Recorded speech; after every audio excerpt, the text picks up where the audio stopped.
Hello, everybody. You are listening to, or maybe even watching, Dirt Nap City, the podcast about interesting dead people. And we have got a doozy of an episode today for you. First of all, I've got my buddy Alex, who I've seen recently in real life. It's been a lot of fun to catch up. Alex, how you doing today?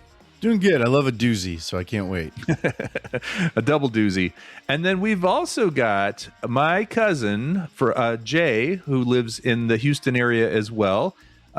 Jay is a pilot since he was 14 or 15 years old and is currently a captain on a major airline and is here with us today to talk to us about one of his aviation heroes. Now, this is somebody I hadn't heard of until he told me about this person. I have to admit, I have not read the book you recommended, but it is on my list, and I did do a little bit of just searching to see what this person's all about. We have had two aviation subjects in the past. Do you remember who they were, Kelly?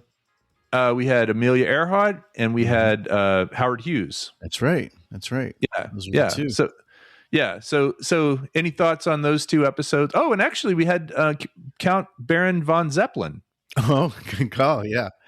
I remember all those. I've been listening to y'all for a while. Well, and Evel Knievel was, he flew a little bit, right? He also flew. I also want to say that today's episode is not sponsored by Liquid Death, even though it really should be. Where are we at? There we go. Liquid Death. Are you familiar with this, Jay? No, I am not.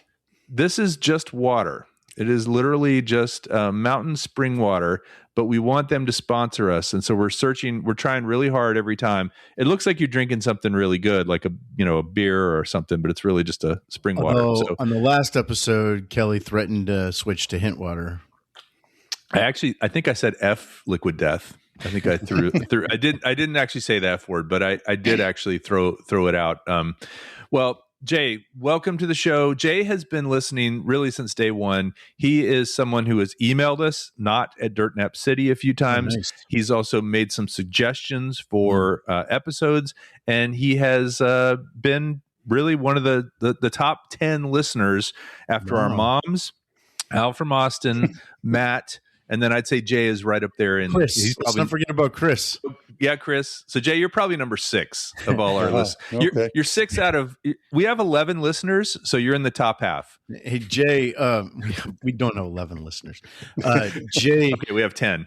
Have we implemented any of your suggestions? No, I don't think so. That's what we But do. I have been recognized.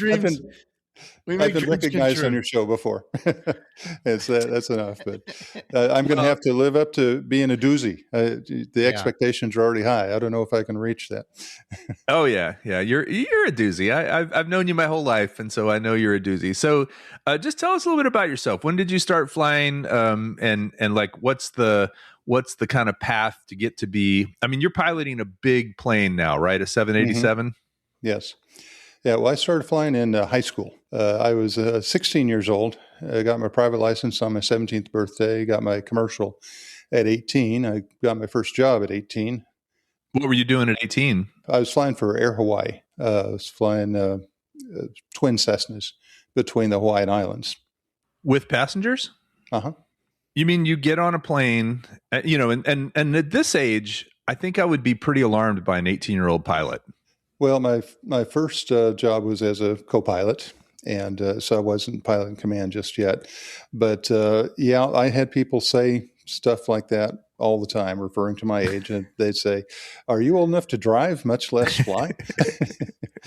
So and you would just you'd put the plane in a nosedive and tell them to shut up, right? Say, be nice to me, or we keep going down. I mean, they're probably on vacation; they don't care. No, I had a lot of fun flying out in Hawaii. So you're flying back and forth between the islands. Is it difficult to fly between islands? Because there's a lot of ocean out there. And as we learned in the Amelia Earhart episode, when you fly towards an island, you may or may not actually see it. Well, in the Hawaiian Islands, it's easy because they're close enough that you just point in the general direction and you're going to find it. It's okay. It's really hard to get lost in Hawaii. And with the exception of between Kauai and Honolulu, you can actually see the next island before you get to the previous one. So, like you can see Molokai from from Oahu, unless it's a bad weather day. And I actually came, I guess it was 2019. No, I'm sorry. No, 2019, 1989. Let's back that up. I knew it ended in a 9. I came and visited your parents in Hawaii, and they very generously let me borrow a Volkswagen to drive around with.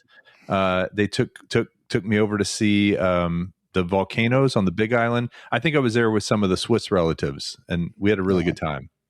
So you grew up there, but you're originally from Texas, right? Yes. Born in El Paso. Grew up in the Dallas-Fort Worth area. Yeah. And actually, your parents still live in not the exact house, but like right next door to the house you grew up in, right? Mm-hmm. Yes. Yeah, they're back in my old hometown. Nice. Well, it's one of these things where I think kind of like a doctor, anytime you have a pilot, especially an airline pilot for a major airline, you always want to ask all these questions. What's the question you get most tired of answering from people about being a pilot? Did you learn in the military? Everybody asks that. Everybody asks that. And or if I'm deadheading, if I'm riding in the back, they say, "Shouldn't you be up front?" So, right. Right. And for those that don't know, will you explain what a deadhead is? Oh, a deadhead is when you're riding in uniform in the back of an airplane, usually on your way to an assignment. Okay. So they see the captain's uniform and they think, "Uh-oh, this guy." Mm-hmm. Well, so you have somebody in mind today that you've been talking to me a little bit about. I had heard you mention, and tell us a little bit about who this person is we're going to talk about. Well, this person was born January 24th, 1922 in Nashville, Tennessee. He died October 25th, 2016 at 94 years old in Torrance, California. Torrance. Torrance. Yeah, I noticed that name. He was the youngest of 3 children. He had several different jobs doing this same activity, which obviously he was a pilot. Some of the people that he knew, Orville Wright, Charles Lindbergh, Chuck Yeager, Yuri Gagarin, Neil Armstrong, Eddie Rickenbacker, which if I may go on a tangent just really quick. That's a guitar Eddie guy, right? Eddie Rickenbacker. He was World War I ace. Okay. Later became the CEO of Eastern Airlines. Hey, at least Kelly didn't say it was the popcorn guy. Right. But in my research, I found out that he was an ambulance driver in World War I. There you go. Eddie Rickenbacker was? Eddie Rickenbacker was actually, Whoa. But then I read another source that said that was a misconception. He was actually a staff driver before he was a pilot in World War I. That's the number one key to success in life, I think. I know. I've that time, so many references to World War I ambulance drivers on your show, so I thought that was funny. But so he had a lot of overlap. He actually met the Wright brothers. Well, he met Orville. Okay. He didn't meet Wilbur. Wilbur Okay. Died fairly young. But also Jimmy Doolittle, Jackie Cochran, the first woman to break the sound barrier, Eric Hartman, who had over 250 kills as a German ace, Scott Crossfield, the first person to go in excess of Mach 2, Wally Schirra, Jim McDivitt, who were both astronauts, Yeah. Jimmy Stewart, who was a B-17 pilot, which I didn't know that, F. Lee Bailey, the famous lawyer. He was also a Marine and a pilot. And Paul Harvey, the rest of the story. Yeah. He was also a pilot. Wow. This guy got around. So anyway, his name is Robert A. Hoover. And everybody called him Bob. And over his career, he flew over 300 different aircraft. And he was originally supposed to fly the X-1, the Bell X-1, to exceed the sound barrier, except that he got in a little bit of trouble. He was asked by a friend to buzz an airport, which he did in his normal way of flying upside down right above the runway, and then came back and did it again. And he was asked, by his CO. He said, "Were you flying the other day?" And he says, "Well, yeah, I was." He said, so for that reason, he was reprimanded and he was taken off of the X1 program. Or it may have been Wow. Bob Hoover instead of Chuck Yeager. But he still Wow. got to be in the program. He just flew chase for Chuck Yeager. And Chuck Yeager was kind of known for doing crazy stuff like that too, wasn't he? I mean, all those guys did that. And when Tom Cruise does it, nobody says a word. They're all like, "Oh, that's so cool." But when Uh, when Bob Hoover does it, he gets in trouble. anyway, so he started. He was always interested in aviation, and from a very young age, he would read everything he could get his hands on about airplanes, and including aerobatics. He really, really wanted to do aerobatics. He started working sacking groceries at age 15. And he'd work 16 hours a day on Saturday and Sunday and get $2 a day. And Wow. flying was $8 an hour. And so he'd get 15 minutes of flying. So it took him about a year to build 8 hours to solo. Wait, you mean it costs $8 an hour to fly? Yes. So basically to cover the fuel and the instructor and all that stuff, Right. $8. What do you think? I mean, I know you haven't had to take lessons in many years, but what do you think it costs today if you want to get your pilot's license per hour to get in the air? Probably $200. It's at least $200 an hour. And then when you get into complex airplanes, it's more than that. It's, So 15 minutes means you go out 7.5 minutes and back. well, or stay in the pattern and do takeoffs and landings. So how far away do you get from your airport? Well, in 15 minutes in the little cub that he learned to fly in, you don't get very far. No. But learning to fly is about learning to maneuver the aircraft and then takeoffs and landings. So he was able to solo at 8 hours. But he had a rather interesting problem, is that he had a tendency to get airsick, and but he was bound and determined to overcome it because all he ever wanted to do was fly. So the way that he overcame his airsickness is that he would maneuver himself and start doing maneuvers until he'd get ill, then he'd go land. And he kept getting more and more advanced maneuvers. And finally he got to the point where he was like, well, let me see if I can roll it. And like I said, he had learned so much about airplanes and aerobatics. He knew all the technical details of it, but he taught himself how to fly aerobatics. And so when he got out of high school, he went into the Army at the time, and he wanted to fly, but he couldn't qualify for pilot school because you needed 2 years of college and be 20 years old or 21 years old. And so he went to tail gunner school, but he got to fly anyway. And people saw that he could fly, so they just let him keep flying. And one of his instructors went to his commanding officer and said, "Hey, I've got a problem with this guy." And the commanding officer said, "Well, just wash him out." And he said, "No, you don't understand. This guy can fly better than me. He can fly better than anybody I've ever seen." So it turned out that he ended up doing instruction. He was supposed to be the student, but he was instructing people. And so it was kind of funny. Eventually, they did open up so he could fly anyway. And back then, you had to have perfect vision in order to be in pilot training. And he did not have perfect vision. So the doctor had seen him fly. And the doctor said, "I'm going to leave in about 20 minutes. When I come back, I want you to read that line right there." So he read the line or memorized the line and read it back to him when the doctor got back. Then the doctor said, "Okay, if they ever want to dilate your eyes for a future physical, tell them no, that you're allergic." And so that way he didn't have to worry about doing the whole eye thing again. Wait, so I want to back up I have a couple of questions before we get too much further along. One, that whole idea of doing maneuvers and pushing himself to the edge of getting sick and then kind of overcoming his air sickness.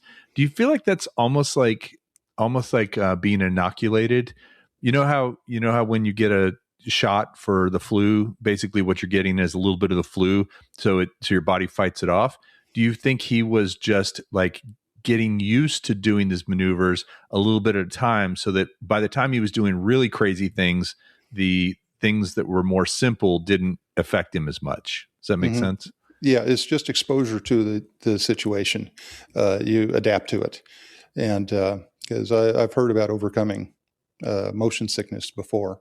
So when it comes to being like car sick, usually drivers aren't car sick. It's Right, it's right. the passengers, right? And as soon as you start Hmm. driving, it's only the person who's not in control of the. Well, or sometimes people will say they get car sick from the back seat. Now, Sure. Hmm. those type of people, Alex. We have friends like that who Yeah. insist on always sitting in the Hmm. front seat Yeah, because they they don't. get car sick Right. when they They sit in the forget to back. call shotgun. Right. Right. But is flying an airplane like that too, where if you're in control, is it less common to be airsick, or is that different than car sickness? That is my understanding. In fact, Bob Hoover's the only one that I've heard of that got air sick as the one flying the airplane. Something that I have heard is that people who have a tendency to have motion sickness have very good balance. And so I don't know if that contributed to his ability to fly or not, but I've heard that theorized. For me, and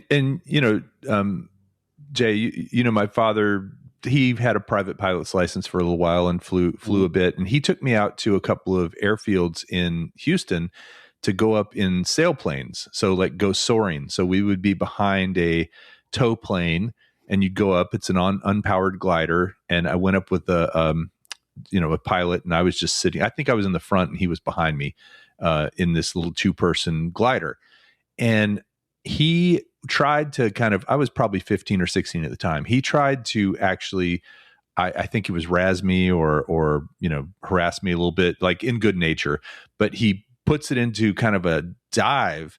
And I thought that was great. I love doing like dives, and same thing with roller coasters, up and down. But then we had to climb thermals to get some altitude. Once we were up Mhm. in the tow plane, he wanted, and those tight corkscrews. Oh, I thought I was going to throw up with those. Is that something? Do either of you ever feel sickness from spinning? Same thing with carnival rides. I can go on roller coasters all day, like up and down, but the minute you put me in something that spins around in circles, I just feel Mm. queasy. I don't like going upside down. You do or you don't? Do not. No, no, no. Okay. Well, so you don't want to do a loop to loop. No, no. I think that would be my least of all those that I'm. If you were a stunt pilot or a test pilot, you would not be the loop guy. I'd put my foot down. I'd say no. Well, if you put your foot down, that's on the rudder, and it might turn you to one direction. Good point. Right? Good point. Yeah. Yeah. Jay, is it technically a loop-de-loop or a loop? They just call it a loop. Okay. And there are a whole bunch of different kinds of loops. Loop de loop is silly. There's the loop-de-loop, and then there's the loop. They're two different things. Well, Loop-de-loop so might be French, actually. I had one more question about him as a tail gunner. Did he ever act as a tail gunner? No, he never did. Okay. He Are the never tail did. gunners the guys? They're not the guy down in the little bulb on like a flying fortress, right? They're the ones in the back, but they're not in that little canopy. Yeah, they're in the very tail of the aircraft with guns pointed out the tail. But out at the same level in the fuselage as everybody else. They're not below the fuselage. Right. Okay. Right. Because I've heard those the gunners that were down in those little what turrets? Is that called a turret? That was like the most dangerous job you could have, because basically, A, you were sort of exposed to everything. You weren't in the aircraft itself, and B, if the landing gear or there was any problem with the landing, basically they could crush you in those things. Mm-hmm. That would That's not exactly be a right. job I would want to have. So he ended up cheating on his eye exam, and because they saw that he was a good pilot. And then where did he go from there? Well, he went to the Tennessee National Guard. Okay. And at one point, he met Roscoe Turner. Roscoe Turner was an airshow pilot way back in the day. And he had a suit on, and he looked very, very nice. And wait, Bob or Roscoe had the suit on? Roscoe. Okay. And so that made an impression on him. So from then on, Bob Hoover made sure that his military uniform was absolutely perfect. And when he went to civilian flying, he always flew in a suit. He always had a suit and tie Okay. whenever he flew air shows later in his career. Wow. Anyway, he was tall, and tall pilots went to bomber and transport school, and short people went to fighters. He wanted to be in fighters. He desperately wanted to be in fighters. So he and another fellow who was also displeased with his assignment, they agreed to switch, and they bribed a guy $20 worth of Kentucky bourbon in order to switch their paperwork. So he got to be a fighter pilot. But this was in the military. Yes. How did we win so many wars back then with these kind of things going on? Yeah. $20 worth of military bourbon, and you're just like breaking a pretty major rule for a guy who can't even pass an eye test. Right. Yeah. Right. But somebody saw it. He had the natural ability. Now, Jay is pretty tall. Is it a challenge being a tall pilot? Like getting in and out of the cockpit and just like, do you find, especially when you've been tall since you were 18 years old, was it a challenge to fly in smaller planes and things like that? Or is it kind of, you just get used to it? The really small ones, yes, but you pretty much adapt to it. I own an airplane right now that I feel like I kind of have to shoehorn myself into, but it's I make it work and I get used to it, and so it's not too big of an obstacle. So he ends up going to fighter pilot school, and this is in the Army, or I guess did the Air Force even exist back then? Yeah, the Air Force didn't exist until after World War II. At this point, it was the Army. Let's see, what was the name? I can't think of the name offhand. Army Air Corps? The Army Air Corps. Yeah, that's right. So anyway, his first assignment was in North Africa, and the manufacturers would ship airplanes over in crates, and they would be put together in North Africa before they're dispatched elsewhere. And because of his flying abilities, they wanted him to test fly all these airplanes. They didn't want him in combat, which drove him nuts because he wanted to fly in combat. And so he spent several years at doing this, but he would always, every flight, he'd try to do something a little bit better. And he would do loops right above the airport and then had a target on the ground, and he would try to shoot the target in 4 consecutive loops. Oh, wow. And there's so many variables, the air mass is always moving and your speed is changing. As you're going uphill, your speed is dissipating. As you're coming downhill, your speed is picking up. So it's really, really hard to maintain the exact same track and maintain a perfect circle. So, but he was able to do that. And he used that to improve his flying skills.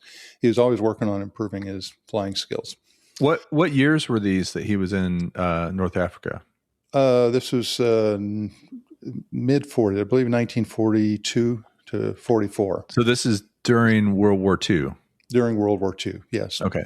Yeah, but he wanted to fly combat, and so he was doing his best to get moved to combat, and they weren't willing to transport him, or transport. He was almost too valuable for that, right? It was exactly. Like, hey, this guy can train others. He can test pilot, and I would imagine being a test pilot is one of the most strenuous and challenging pilot jobs you can have. Mm-hmm. Oh yeah. Well, after the war, he did a whole lot of test pilot flying. He flew all sorts of different aircraft. But there was one airplane that was known to be a killer. The B-26, pilots were afraid of it. And so they asked him to demonstrate in front of the other pilots to show that you could do anything and everything with this airplane.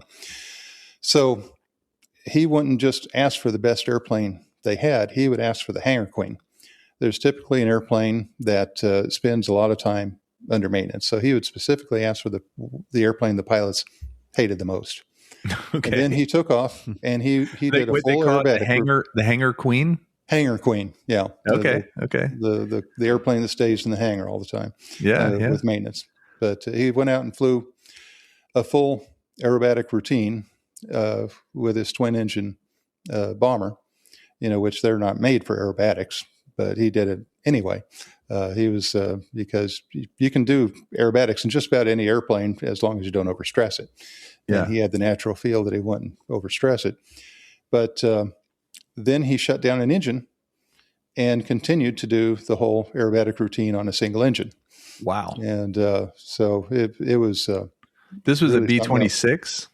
Right. They had the A-26 and B-26, which are both twin engine. And the B is a bomber, I assume. Mm-hmm. That's what B stands for. So I think B-24, you hear about that a lot. And of course, a B-52.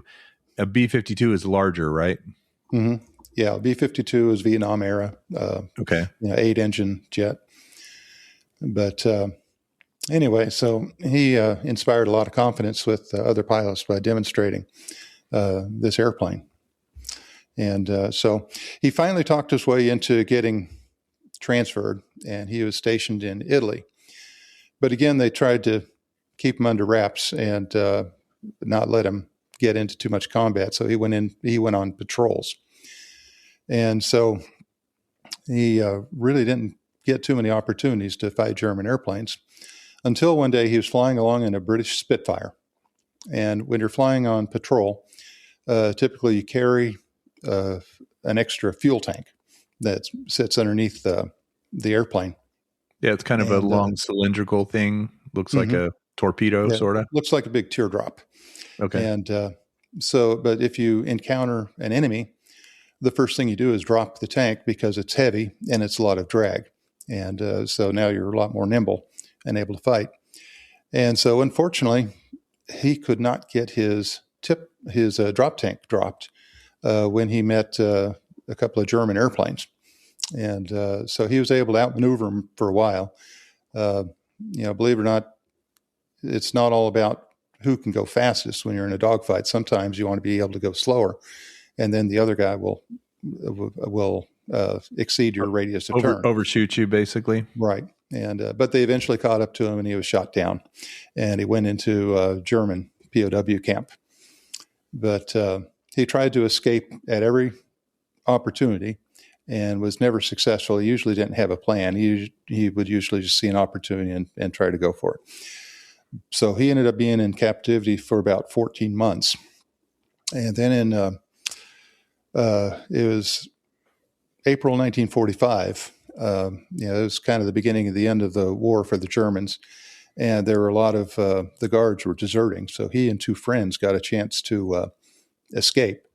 And so they ran out under the cover of darkness, and they ran into they'd get shelter wherever they could. They ran into this woman who was sympathetic to their cause, and she actually gave them a gun.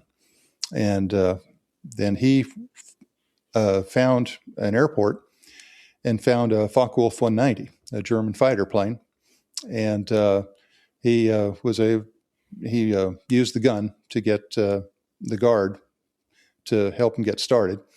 And then he took off, and he just flew north, and he flew until he saw windmills.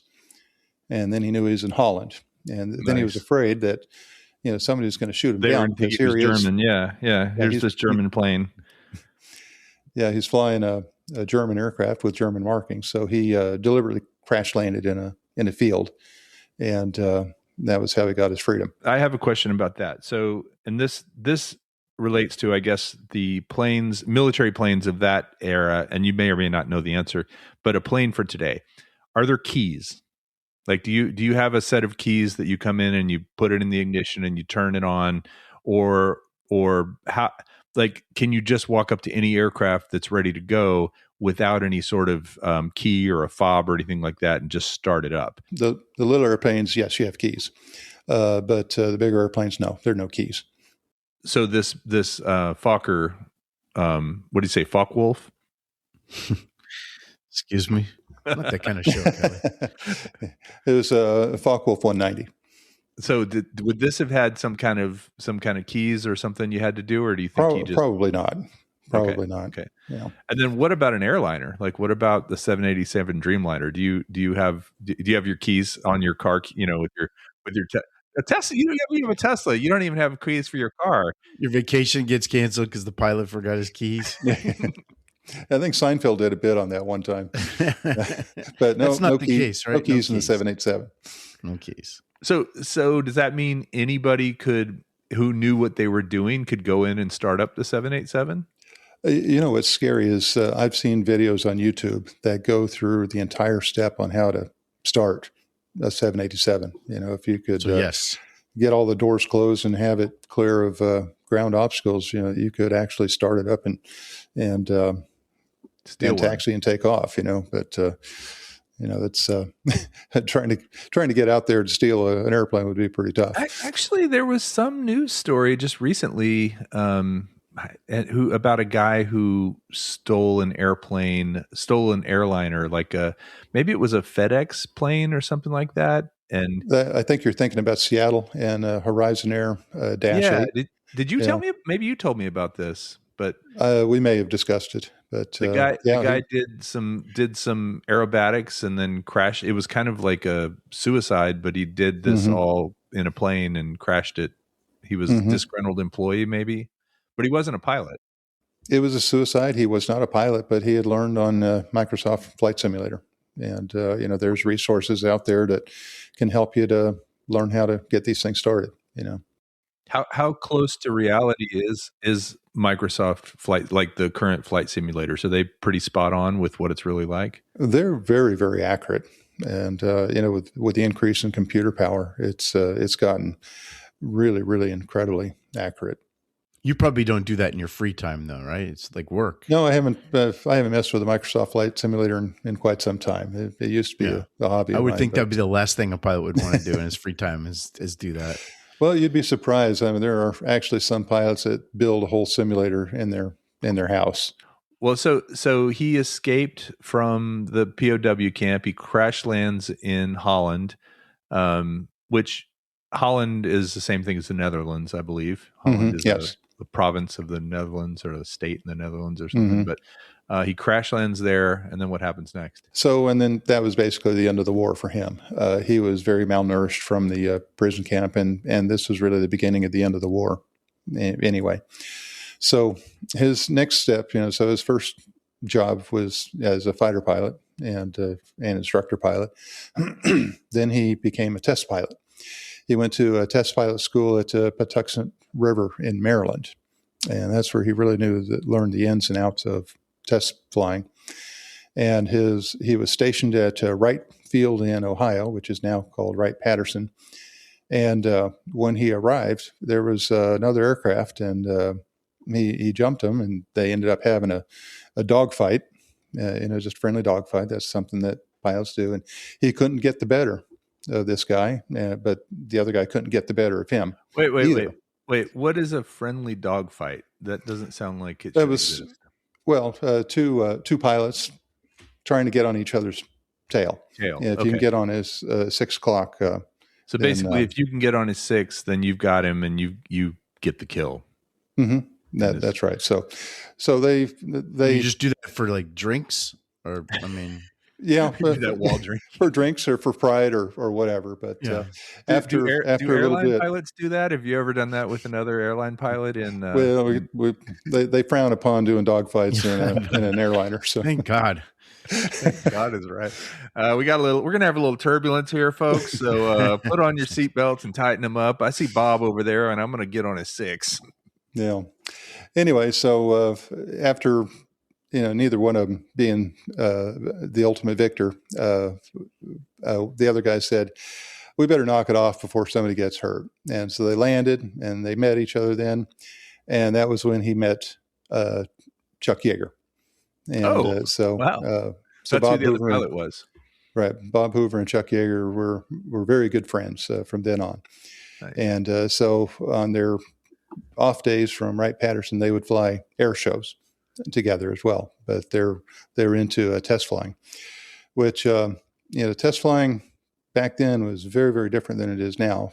First of all, the jet engines were very crude, and they didn't have fuel control units, so you were metering in the fuel to get it to run. So it was really, really easy to overtemp the engine, or it was easy to flame the engine out.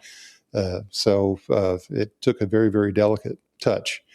Wait, And which is which? Is overtemping putting too much in, or is flaming right, out putting too overtemp. much in? Yeah, if you put too much fuel in, you'll overtemp the engine, and Okay. you take the fuel off too quickly, it'll flame out, and then you have to either restart it. Like the ignite, you have to reignite it. The Right. basically the flame from the. Oh, okay. Wow. Yeah. Is And so so let me ask you this: when you start up the Dreamliner, what kind of engine are those? Like Pratt and Whitney, or what kind of engines are on the Dreamliner? these are they're General Electric Gen X Geez, okay. engines, and Is there a flame going in that?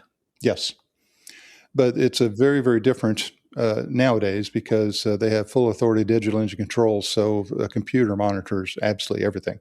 So we just basically turn the start switch and then put the fuel lever up, and it just starts.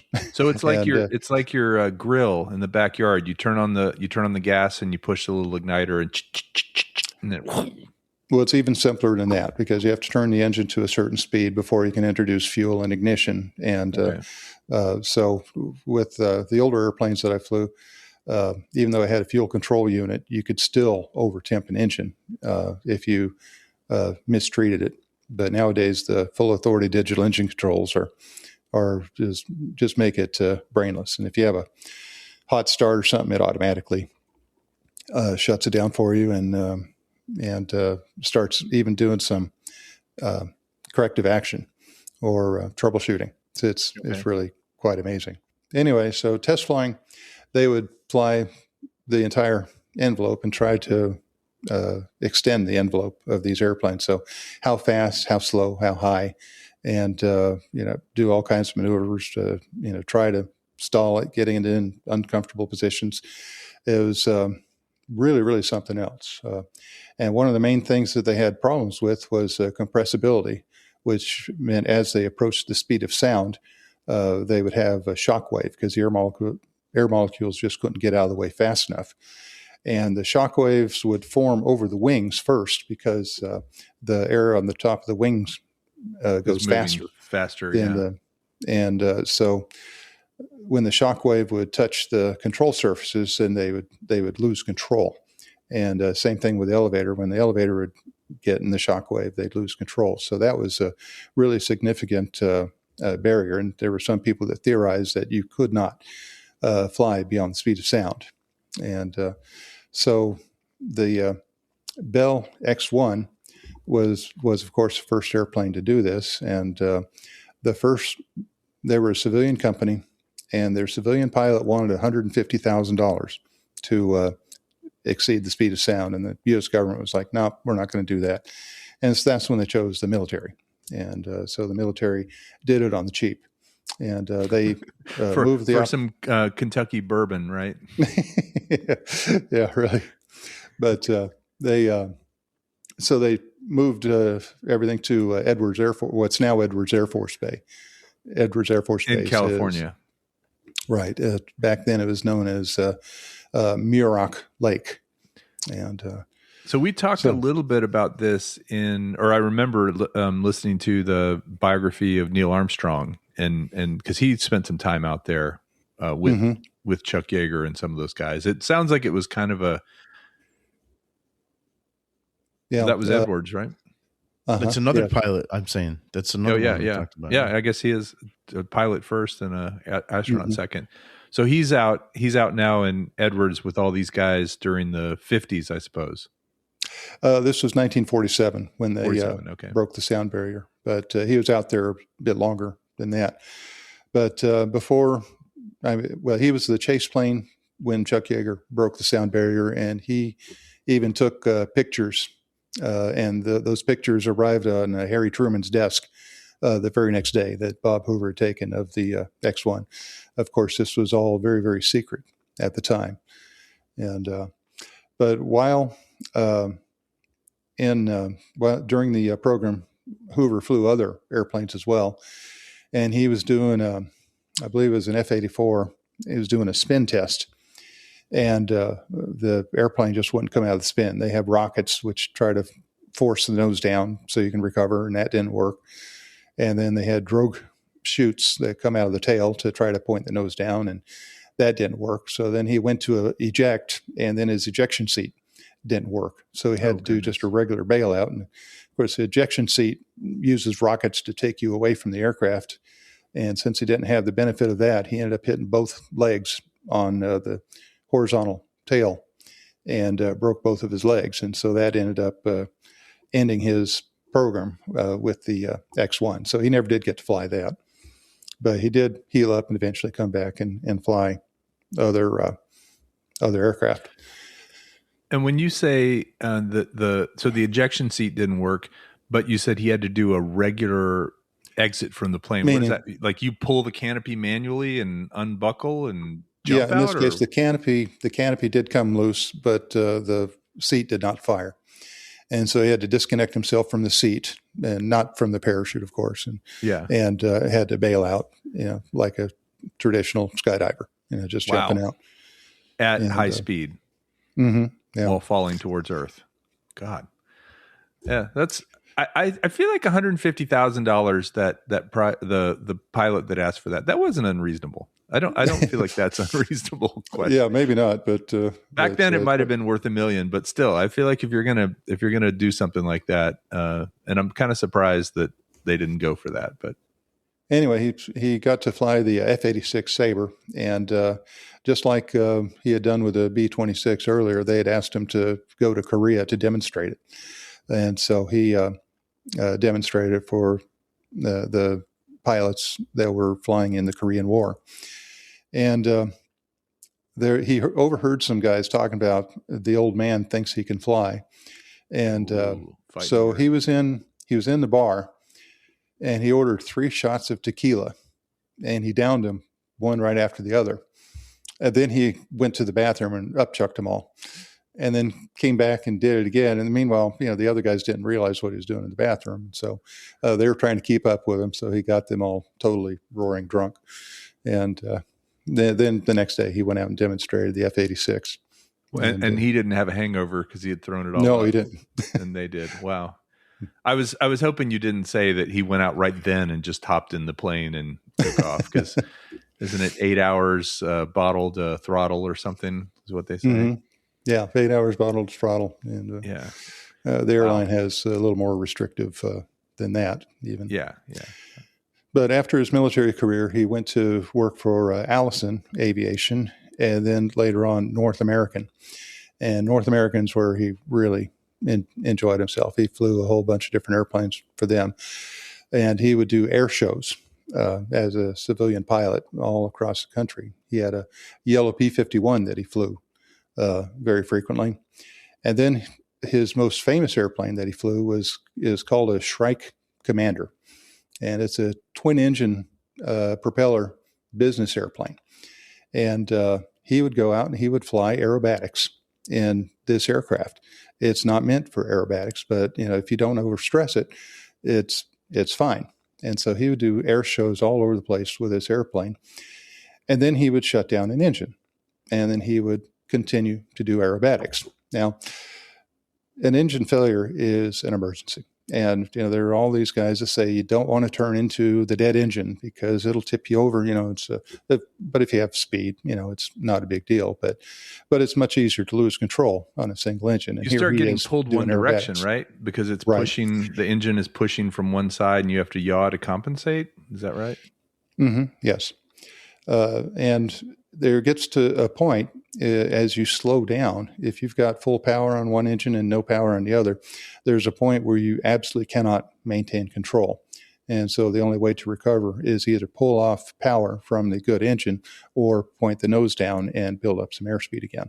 But he was a master at this. And so he would do an entire air show on a single engine, and then he would shut down the second engine and he would glide. And he would do aerobatics during the glide. That's a baller move right there.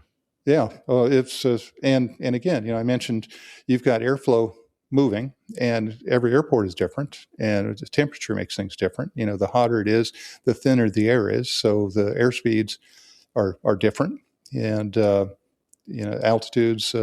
Higher airports have thinner air than the lower airports, and of course, if you have crosswind or tailwind or whatever, that that affects the way that you have to fly the air show in order to stay in front of the spectators.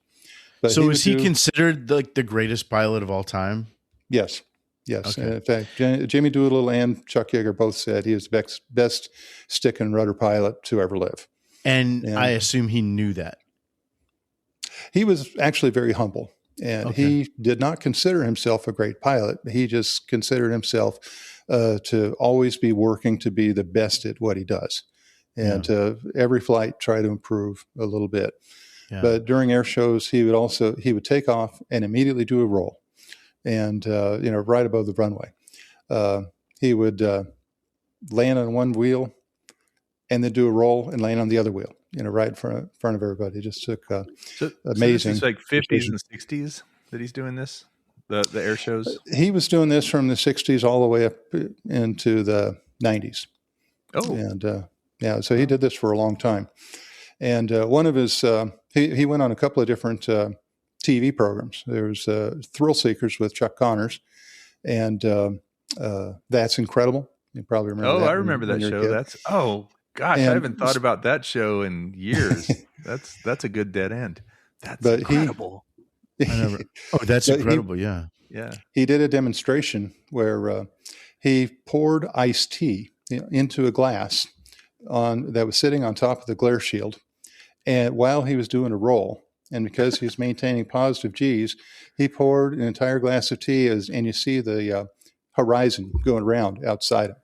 And the centrifugal, is it centrifugal force that holds it in place, basically? No, it's just if you do the barrel roll right, you're feeling like you're feeling in the seat of your pants, pointing straight down. So I mean, you could be sitting there drinking coffee or whatever while you're upside down, but you're still feeling like your weight is in the seat. Right. Because of the G's that you're pulling. The G's are pulling you into the seat, even though you're upside down. Mm-hmm. But he was so smooth, he wouldn't do excessive G's. He may do a couple of G's only. And so it was, but he didn't compete in aerobatics, but he did, he was the honorary captain for the U.S. aerobatic team. And so they were competing against the Soviets in the early 60s. And the Soviets, if you remember how they were with the Olympics, and the East Germans too, they basically had professional athletes. Right. They were paid to do just that. So the Soviets paid pilots just to fly. And they also built an airplane just for aerobatics. And so they had this really, really powerful airplane called the Yak, Y-A-K. And so they had this contest in Moscow. And meanwhile, the American pilots, they're doing this on their own nickel with their own airplanes. And they didn't have sponsors like they have today. So the Americans were getting smoked. And Bob is watching this, and he's just getting royally pissed off. And he, at some point, he had gotten an agreement to let them fly their Yak. So after everything was all over and done with, they let him take the Yak out in front of the crowd. So he takes off and immediately does a roll. And then he goes upside down and flies down the length of the runway upside down, and then goes over the top of a dike and then down out of the side of the crowd and flies along the Moscow River and flies all the way along the river to the other side of the airport and comes back again upside down, screaming by all these people. Then he did the whole aerobatic routine, but instead of the 1,000-foot floor that the other pilots had to do, he brought his all the way down to the ground. So he showed them right then and there that he was as good or better than any of the Russian pilots in an airplane that he had never flown before. And so when he landed, the crowd absolutely mobbed him. And an airplane called the Yak, even. Yeah. I mean, there's something about that. Did you ever see him? Did you ever get to see him? Yeah, so I saw him perform several times. Nice. But anyway, the security people took him away, and he was in trouble. And he was afraid he was going to get sent to a gulag for basically breaking the rules. You mean the Russian security people, because he had overstepped his boundaries with flying? Yes, he was just supposed to fly it like a nice kid and not show off? Exactly. exactly. And here he went and outflew everybody. So they did have an awards ceremony that night, and he was expected to be part of the awards. And the astronaut Yuri Gagarin Yeah. saw him, and Yuri Gagarin and Bob Hoover had actually water skied together. It's kind of funny. I didn't know any more details beyond that, but they knew each other quite well. And Yuri saw what was going on. He's like, "Hey, what are you doing over here? No, let him come over." So Yuri Gagarin may have saved him got him out of trouble from being in prison. I've also heard that Yuri Gagarin would be a great person to talk about, like first man in space, right? Like just crazy, with bubble gum and baling wire and some Scotch tape. He was up there. Mm-hmm. Yeah, they really, really took safety for granted. They're the Apollo program too. They took a lot of shortcuts in trying to win the space race. Well, so Bob Hoover, he's doing these shows. He's traveling. It sounds globally around the world. Did he eventually retire? Did he die of old age? Did he crash a plane? What was his? Well, he crashed a number of planes over the years. Yeah, that was part of. No, that's not how he died. But he was performing at an air show in Oklahoma City one time, and there were two FAA inspectors on the ground watching his show, and they decided they didn't think he was performing up to his usual stuff, and so they started an investigation. And then during the investigation, he had a mechanical problem on another flight and crash landed, and so they ended up taking his medical certificate, and he had to fight to get it back. And that was a very big deal among pilots, because they're like, man, if the FAA can do this to Bob Hoover, what do you think our chances are as ordinary pilots? And so it took a couple of years to get his license back. And that's how he ended up knowing F. Lee Bailey, because he was a lawyer, a very famous attorney and a pilot. And, okay. But anyway, so he finally knew when to hang it up. And one of his very notable photographs is he's got a photograph of himself and Chuck Lindbergh and Neil Armstrong all together at the same table. And, Power trio. Yeah. And then, of course, he knew Orville Wright as well, and introduced Orville Wright to the jet, gave Orville Wright his very first ride in a jet. That's cool. Yeah, he met his wife on a blind date, and they were married 55 years, and until she died. And you know how they say sometimes somebody dies of a broken heart? It may have been his story, because he died just a few months after she did. But into his 90s, right? Yeah, he was 94, and so all the chances that he took, it was kind of ironic that it took. That he died of old age. Yeah. Well, I mean, look at your father, right? I mean, he's still going strong, and he flew for years and years and years. I don't know that he ever did aerobatics or anything like that, but yeah, my dad did aerobatics in the military and had a blast doing that. And, so, Alex, I'll ask you because I think I know the answer for Jay, but have you ever been to an air show, Alex? I have not. No. Because there's a big one in Houston. It's like called a bunch Wings of them Over at Houston. Ellington Field has a lot of them. Yeah, I just never had the opportunity to go over there. I guess I've had the opportunity. I've just never been to one. You've been to a lot of football games, and one of the coolest things in the football games is when you get whoever it is, whether it's whatever the aircraft is, a helicopter or a jet or prop planes or bombers flying over the stadium. Mm-hmm. I saw a few years ago, Jay, and maybe you've seen this.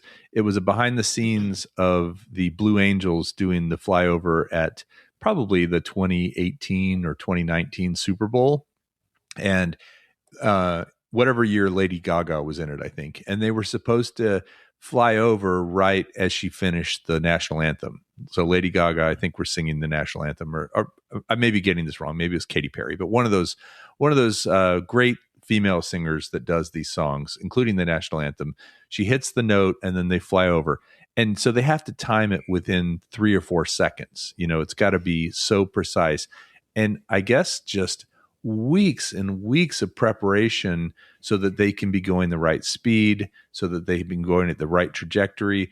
I think everybody in those stadiums just takes it for granted. Oh, that's so cool, but Mhm. but the logistics to make that work.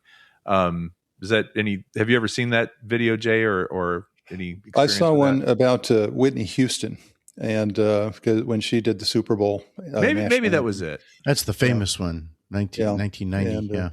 although Lady Gaga nailed hers 91. too, she was really good. But And the planes were right there at that moment. yeah, I understand that there's actually software in the airplanes to adjust your turn and stuff Really? because you want to adjust a specific time, and of course it's up to the singer too to maintain their proper cadence.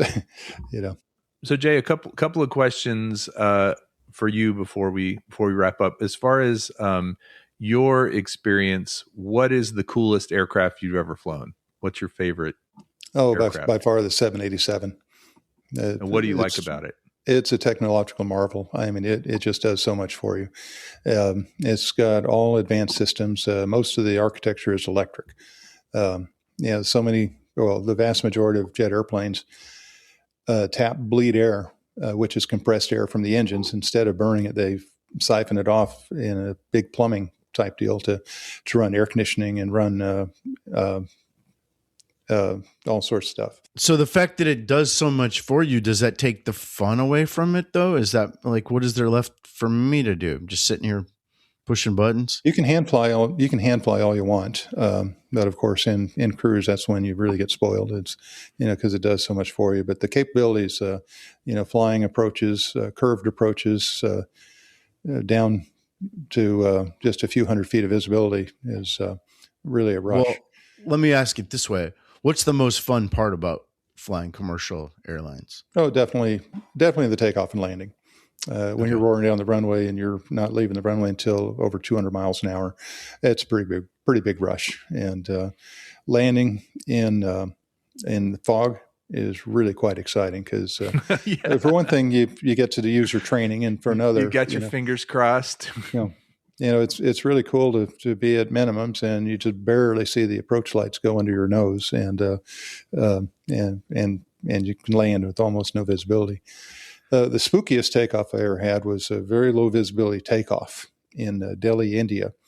We're really, really heavy and it's hot, and there's about a quarter mile in fog, and we're just hauling down the runway, just going so fast because we're heavy, 200 miles an hour before we lift the nose.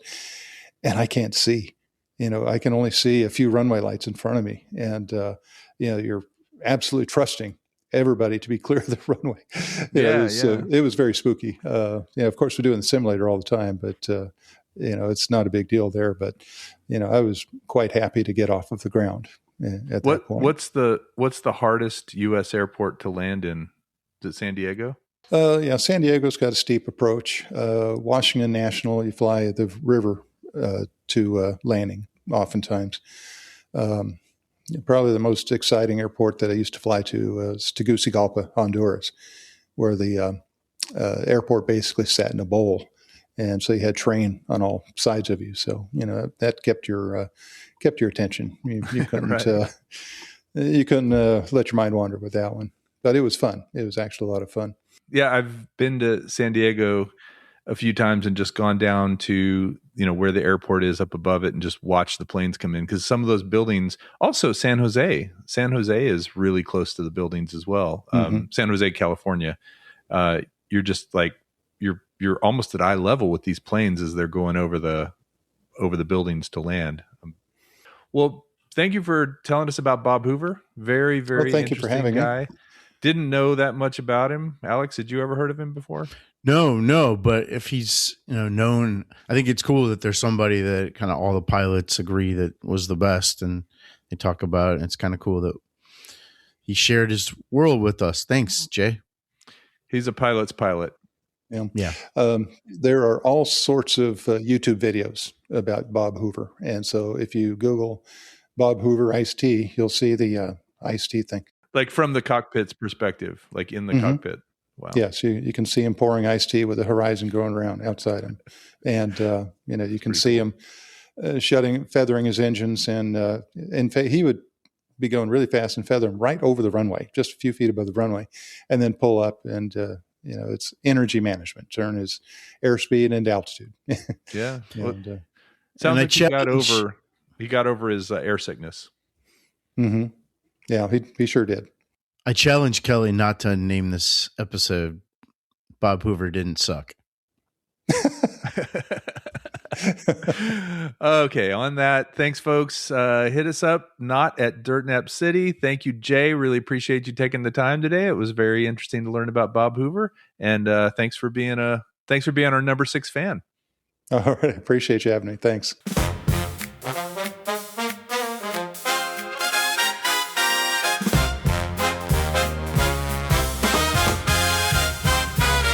In the hangar light, dawn was blue, grease on his hands, sky in his view, a test pilot grin, a steady flame, American wings and Hoover by name. He took that bird where the edge is thin, calm as a hymn when the air rushed in, for the boys overseas, for the home front pride. He drew that line and he flew it wide, raised that frame, let it sing, steel and courage, anything, from the field to the far off fight. He made that sky feel right. Hoover over home, Hoover over home. Through the thunder and foam, he brought them home. Hoover over home, Hoover over home. For the red, white, blue, he flew Hoover over home. When the band played on and the papers came, every father knew that fearless name. From the testing run to the victory roll, he gave that nation a brave man's soul. And the GI letters, worn in green, spoke of a sky few had ever seen. With a steady hand and a heart of steel, he showed what freedom can feel. Bells in brass, wheels in wind, hold the line, go out again. All the boys in the factory light saw their future take flight. Hoover over home, Hoover over home. Through the thunder and foam, he brought them home. Hoover over home, Hoover over home. For the red, white, blue, he flew Hoover over home.